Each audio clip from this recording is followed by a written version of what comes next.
Famcast Media, bitch. New room, new setup, new backdrop, new computer, new webcam, new microphone. Same old satanic panic.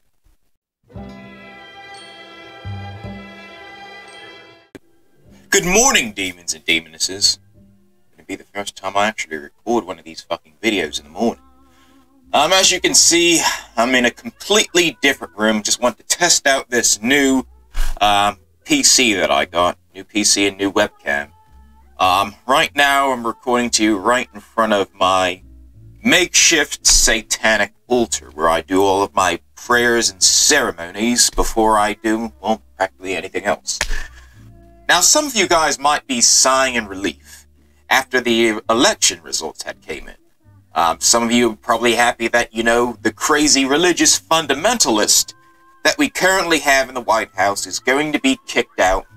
And then some of us are, also, shaking in our boots because we know that a corrupt district attorney is going to replace that religious fundamentalist. But after every storm, there's always a rainbow. And I want to talk to you guys about one, well, maybe I might talk about more, but I want to talk about one in particular. Now, this was sent to me by Patty. Now, Patty's a good friend of mine. She's a great friend of the show, and, I guess I kind of have a crush on her. I mean, she's fucking beautiful. Look at her.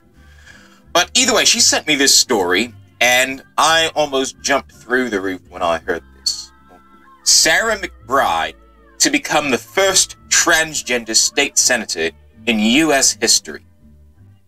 Stories like this kind of make me think that, 2020 might not be such a bad year.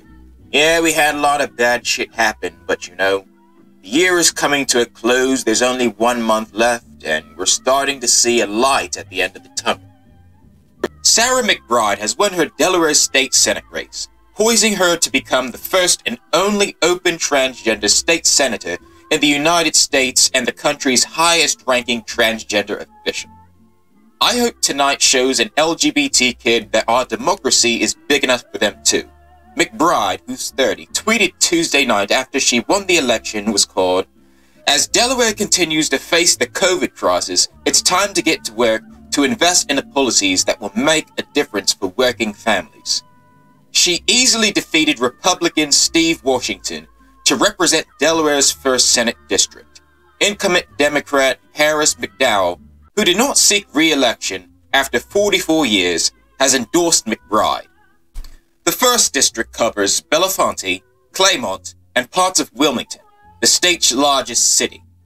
"I've spent my entire life fighting for people to have dignity, peace of mind, and a fair shot at staying afloat and getting ahead," McBride said in a statement announcing her candidacy last year. Senator McDowell's retirement at the end of this term is a well-deserved cap on a remarkable career of public service, and now our neighbors need someone who will continue to fight for them.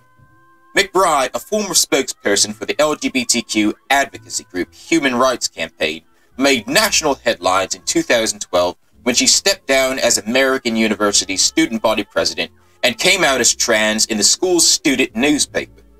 While still in college, she interned with the Obama administration, becoming the first out transgender woman to work in the White House, according to her campaign announcement. I swear, this woman is really making some history. McBride then became the first trans person to speak at a major political convention in 2016 when she addressed Democrats in Philadelphia. There are 4 transgender people in state legislature, according to LGBTQ Victory Fund. The first was Dianca Rome, who won a seat in the Virginia House in 2017. For Sarah to shatter a lavender ceiling in such a polarizing year is a powerful reminder that voters are increasingly rejecting the politics of bigotry in favor of candidates who stand for fairness and equality, said Anise Parker, president of the LGBTQ Victory Fund, which works to train and support our candidates. Now, this is rather amazing. Now, to be honest, I don't know what Sarah McBride's policies are. I know I always talk about policy, and that policy is the main thing that matters. And to be honest, it still does. So I'm going to have to look into that. But other than that, just on the surface alone, this is, rather quite inspiring. It's 2020, that just shows how far this country has come, you know.